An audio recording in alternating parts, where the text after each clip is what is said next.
ಸರ್ವೇ ಭವಂತು ಸುಖಿನಃ. ಇಂದು ಶ್ರೀ ಪರಾಭವನಾಮ ಸಂವತ್ಸರೆ ಉತ್ತರಾಯಣೆ ಗ್ರೀಷ್ಮ ಋತೌ ನೀಚ ಜ್ಯೇಷ್ಠ ಮಾಸೆ ಕೃಷ್ಣ ಪಕ್ಷೆ. ಇಂದು 10ನೇ ತಾರೀಖು ಏಕಾದಶಿ ತಿಥಿ ಹಾಗೂ ಇಂದು ಭರಣಿ ನಕ್ಷತ್ರ. ಇಂದಿನ ಭವಿಷ್ಯವನ್ನು ನೋಡೋಣ. ಇಂದು ಬುಧ ಜಯಂತಿ. ಬುಧ ಹೇಗೆ ಉತ್ಪತ್ತಿಯಾದ ಅನ್ನುವಂಥದ್ದು ಒಂದು ಕಥೆಯೇ ಇದೆ. ಇದನ್ನು ಇನ್ನೊಮ್ಮೆ ನಾವು ನೋಡೋಣಂತೆ. ಇದರಲ್ಲಿ ನಮಗೆ ಅಷ್ಟೊಂದು ಸಮಯ ಇರೋದಿಲ್ಲ. ಇಂದು ಬುಧನ ಉತ್ಪತ್ತಿಯಾದಂತಹ ದಿವಸ ಬುಧ ಗ್ರಹ. ಮತ್ತು ಇಂದು ಏಕಾದಶಿಯ ಮಹಾತ್ಮ್ಯವನ್ನು ನಾವು ಅನೇಕ ಸಂದರ್ಭಗಳಲ್ಲಿ ತಿಳಿಸಿಯಾಗಿದೆ.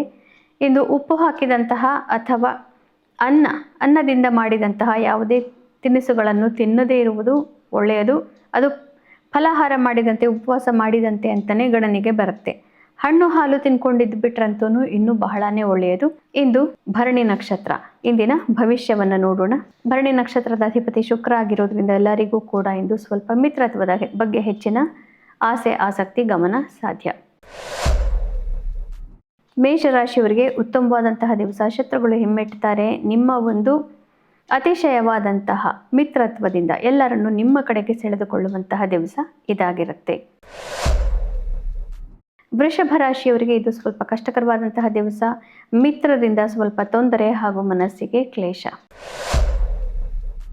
ಮಿಥುನ ರಾಶಿಯವರಿಗೆ ಇಷ್ಟಾರ್ಥ ಸಿದ್ಧಿ, ಗುಂಪುಗಳಿಂದ ಧನಾಗಮ, ಗುಂಪುಗಳಲ್ಲಿ ಯಶಸ್ಸು ಎಲ್ಲವೂ ಇನ್ನೂ ಮುಂದುವರಿಯುತ್ತೆ. ಯಾರ್ಯಾರು ಬಿಸ್ನೆಸ್ಗಳಲ್ಲಿದ್ದೀರಿ, ನೆಟ್ವರ್ಕಿಂಗ್, ಇದರಿಂದ ನಿಮಗೆ ಅನೇಕ ಲಾಭಗಳನ್ನು ಇವತ್ತು ನೀವು ನೋಡಬಹುದು. ಕರ್ಕ ರಾಶಿಯವರಿಗೆ ಅತ್ಯುತ್ತಮವಾದಂತಹ ದಿವಸ. ಕಾರ್ಯಕ್ಷೇತ್ರದಲ್ಲಿ ಹೆಚ್ಚಿನ ಯಶಸ್ಸು ಹಾಗೂ ಮಿತ್ರರಿಂದ ಮತ್ತು ಹೆಂಗಸರಿಂದ ಇವತ್ತು ನಿಮಗೆ ಕಾರ್ಯದಲ್ಲಿ ಯಶಸ್ಸು ಪ್ರಾಪ್ತಿ. ಸಿಂಹರಾಶಿಯವರಿಗೆ ಭಾಗ್ಯೋದಯವಾಗುತ್ತೆ. ಆದರೂ ಕೂಡ ಹಿರಿಯರ ಆಶೀರ್ವಾದವಿಲ್ಲದೆ ಭಾಗ್ಯ ಯಾವುದೇ ರೀತಿಯ ಫಲವನ್ನು ಕೊಡೋದಿಲ್ಲ. ಹೀಗಾಗಿ ಇಂದು ಹೆಂಗಸರು ಯಾರಾದರೂ ಹಿರಿಯರಿದ್ದಾರೆ ನಿಮ್ಮ ಮನೆಯಲ್ಲಿ ಎಂದರೆ ಅವರ ಆಶೀರ್ವಾದ ಪಡೆಯೋದನ್ನು ಮರಿಬೇಡಿ. ದೇವಿಯ ಅನುಗ್ರಹ ಇಂದು ನಿಮಗೆ ಅವಶ್ಯಕ. ಕನ್ಯಾ ರಾಶಿಯವರಿಗೆ ಉತ್ತಮವಾದಂತಹ ದಿವಸ. ಆದರೂ ಕೂಡ ಮನಸ್ಸಿಗೆ ಸ್ವಲ್ಪ ಕ್ಲೇಶ ಇದ್ದೇ ಇರುತ್ತೆ. ಪ್ರೀತಿ ಪಾತ್ರರು ಕೈಗೆ ಸಿಗೋದಿಲ್ಲ. ಏನೋ ತಮ್ಮದೇ ಆದಂತಹ ಕೆಲಸಗಳಲ್ಲಿ ಬ್ಯುಸಿಯಾಗಿ ಬಿಡ್ತಾರೆ. ಹೀಗಾಗಿ ನಿಮ್ಮನ್ನು ಸಂತೈಸೋರು ಯಾರೂ ಇಲ್ಲದಂತೆ ಆಗಬಹುದು. ಧ್ಯಾನಾದಿಗಳಿಂದ ಈ ದಿನವನ್ನು ನೀವು ಕಳೆಯಬೇಕು. ಮುಖ್ಯ ನಿರ್ಧಾರಗಳು ಕಾರ್ಯಕ್ಷೇತ್ರಕ್ಕೆ ಸಂಬಂಧಿಸಿದಂತಹ ವ್ಯವಹಾರಗಳಲ್ಲಿ ಖಂಡಿತವಾಗ್ಲೂ ಇವತ್ತು ಬೇಡ. ತುಲಾ ರಾಶಿಯವರಿಗೆ ಉತ್ತಮವಾದಂತಹ ದಿವಸ. ಮಿತ್ರತ್ವಗಳಲ್ಲಿ ಹಾಗೂ ದಾಂಪತ್ಯದಲ್ಲಿ ನೆಮ್ಮದಿ. ಪಾರ್ಟ್ನರ್ಶಿಪ್ ವ್ಯವಹಾರ ವಹಿವಾಟುಗಳಲ್ಲಿ ಇದರಲ್ಲೆಲ್ಲದರಲ್ಲೂ ಕೂಡ ನೀವು ಯಶಸ್ಸನ್ನು ಇಂದು ಕಾಣಬಹುದು. ವೃಶ್ಚಿಕ ರಾಶಿಯವರಿಗೆ ಇಂದು ಅತ್ಯುತ್ತಮವಾದಂತಹ ದಿವಸ. ನಿಮ್ಮ ಕಾರ್ಯಕ್ಷೇತ್ರದಲ್ಲಿ ಯಶಸ್ಸನ್ನು ನೀವು ನೋಡಬಹುದು. ಆದರೂ ಕೂಡ ಸೋಷಿಯಲ್ ಮೀಡಿಯಾ ಇತ್ಯಾದಿಗಳಲ್ಲಿ ಹೆಂಗಸರಿಂದ ಸ್ವಲ್ಪ ತೊಂದರೆಯನ್ನು ನೋಡಬೇಕಾಗಿ ಬರಬಹುದು. ಹೀಗಾಗಿ ಇಂದು ಹೆಚ್ಚಿನ ಮಾತುಕತೆ ಸಾಮಾಜಿಕ ಜೀವನದಲ್ಲಿ ಚಟುವಟಿಕೆಗಳಲ್ಲಿ ಕೂಡದು. ಧನು ರಾಶಿಯವರಿಗೆ ಉತ್ತಮವಾದಂತಹ ದಿವಸ. ನಿಮ್ಮ ಕ್ರಿಯಾತ್ಮಕತೆಯಿಂದ ಬೇರೆಯವರನ್ನು ಇಂದು ನೀವು ಗೆಲ್ಲಬಹುದು. ಕಲಾವಿದರಿಗಂತೂ ಇಂದು ಬಹಳನೇ ಉತ್ತಮವಾದಂತಹ ದಿವಸ. ಎಲ್ಲ ರೀತಿಯಿಂದಲೂ ನಿಮ್ಮ ಕಲೆಗೆ ಪ್ರೋತ್ಸಾಹ ಸಿಗುವಂತಹ ದಿವಸ ಇದಾಗಿರುತ್ತೆ. ಧನಾಗಮ ಇನ್ನು ಈಗಲೇ ಆಗೋದಿಲ್ಲ, ನಂತರ ಆಗುತ್ತೆ. ಮಕರ ರಾಶಿಯವರಿಗೆ ಕೋರ್ಟು ಕಚೇರಿ ವ್ಯವಹಾರ ಇತ್ಯಾದಿಗಳಲ್ಲಿ ಇಂದು ನಿಮ್ಮ ಹೆಂಗಸರಿಂದ ಸಲಹೆ ನೀವು ಪಡೆಯಬೇಕಾಗಿ ಬರಬಹುದು. ಅದರಿಂದ ನಿಮಗೆ ಇಂದು ಒಳ್ಳೆಯದಾಗಬಹುದು.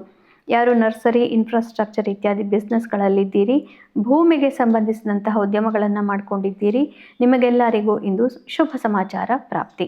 ಮಕರ ರಾಶಿಯವರಿಗೆ ಉತ್ತಮವಾದಂತಹ ದಿವಸ. ಯಾರ್ಯಾರು social media marketing, research, sales ಇತ್ಯಾದಿಗಳಲ್ಲೆಲ್ಲ ಇದ್ದೀರಿ ಮತ್ತು ಓರೇಟರ್ಸ್ ಯಾರಿದ್ದೀರಿ, ಬರವಣಿಗೆಗಾರರು, ಭಾಷಣಕಾರರು, ನಿಮಗೆಲ್ಲರಿಗೂ ಕೂಡ ಉತ್ತಮವಾದಂತಹ ದಿವಸ. ಪಾಲಿಟಿಷಿಯನ್ಸ್, ರಾಜಕಾರಣಿಗಳಿಗೂ ಕೂಡ ಇದು ಅತ್ಯುತ್ತಮವಾದಂತಹ ದಿವಸ. ನಿಮ್ಮ ಆತ್ಮವಿಶ್ವಾಸ ಹೆಚ್ಚಾಗುವುದು. ಕುಂಭರಾಶಿಯವರಿಗೆ ಸ್ವಲ್ಪ ಕಷ್ಟಕರವಾದಂತಹ ದಿವಸ ಅನಿಸಬಹುದು. ಆದರೂ ಕೂಡ ಮನಸ್ಸಿಗೆ ನೆಮ್ಮದಿ ಪ್ರಾಪ್ತಿ. ಮೀನರಾಶಿಯವರಿಗೆ ನಿಮ್ಮ ಸಂಸಾರದಲ್ಲಿ ಈ ಒಂದು ಶುಭವಾದಂತಹ ಸಮಾರಂಭ ಅಥವಾ ಸಂಭ್ರಮ ಇತ್ಯಾದಿಗಳನ್ನು ನೀವು ನೋಡಬಹುದು. ಧನಾಗಮ ಕೂಡ ಸಾಧ್ಯ ಅಥವಾ ಹಣಕ್ಕೆ ಸಂಬಂಧಿಸಿದಂತಹ ವಿಚಾರಗಳಲ್ಲಿ ಶುಭ ಸೂಚನೆಗಳನ್ನು ನೀವು ಇಂದು ಕಾಣಬಹುದು. ಪುನಃ ನಾಳೆ ಭೇಟಿಯಾಗೋಣ. ಅಲ್ಲಿವರೆಗೂ ನಮ್ಮ ಚಾನಲ್ನಲ್ಲಿ ಹಾಕ್ತಾ ಇರುವಂತಹ ಗೀತಾ ಶ್ಲೋಕಗಳನ್ನು ಒಮ್ಮೆಯಾದರೂ ದಿನ ಕೇಳೋದರಿಂದ ಭಗವಂತನ ಧಾಮಕ್ಕೆ ಹೋಗೋದರಲ್ಲಿ ಸಂದೇಹವೇ ಇಲ್ಲ. ಶುಭಮಸ್ತು. ಶ್ರೀಕೃಷ್ಣ ವಿಜಯತೆ.